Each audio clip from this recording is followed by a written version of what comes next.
Hello everyone, and welcome back to Think TV. I'm your host Dale, and in today's video, we will be discussing the devastating effects of a nuclear attack on a country. While we hope that such an event never occurs, it is important to be aware of what could happen in order to prepare for the worst-case scenario. The immediate impact of a nuclear attack on a country is catastrophic. The explosion of a nuclear weapon creates a massive blast wave, which can destroy buildings and infrastructure within a large radius. The heat generated by the blast can also cause widespread fires, further damaging buildings and causing more destruction. Moreover, the explosion creates a mushroom cloud, which releases radioactive particles into the atmosphere. These particles can be carried by winds and spread over a large area, causing radiation sickness and increasing the risk of cancer and other diseases. The aftermath of a nuclear attack is equally devastating. The destruction caused by the initial blast and heat is just the beginning. The release of radioactive particles can cause long-term damage to the environment, making it difficult or impossible for people to return to their homes and rebuild their lives. The infrastructure of the affected country, such as power grids, communication networks, and transportation systems, will be severely damaged or destroyed, making it difficult to provide aid to survivors and to transport supplies and equipment. Furthermore, the psychological impact of a nuclear attack cannot be understated.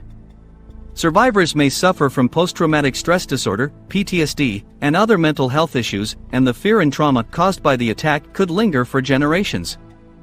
In the event of a nuclear attack, the international community would likely respond with condemnation and outrage. The United Nations Security Council would likely hold emergency meetings to discuss the situation and to determine a course of action.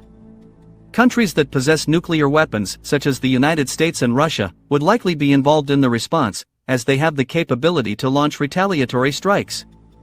However, it is important to note that the use of nuclear weapons is highly discouraged, and it is unlikely that a country would use them in response to a nuclear attack. International aid organizations, such as the Red Cross, would also be involved in the response effort, providing aid to survivors and helping to rebuild the affected areas. Prevention and preparedness are key in reducing the risk of a nuclear attack and mitigating its impact. Countries can take steps to reduce the likelihood of a nuclear attack, such as signing treaties and agreements to limit the proliferation of nuclear weapons. Moreover, countries can invest in preparedness measures, such as building bomb shelters and developing emergency response plans. Schools and workplaces can also conduct drills and training exercises to prepare for a nuclear attack. Individuals can also take steps to prepare for a nuclear attack, such as having an emergency kit with food, water, and medical supplies, and knowing the location of nearby bomb shelters. In conclusion, a nuclear attack on a country would have devastating and long-lasting effects on its people, infrastructure, and environment.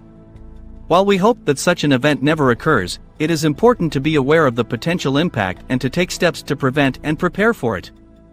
Thank you for watching today's video, and we hope you found it informative.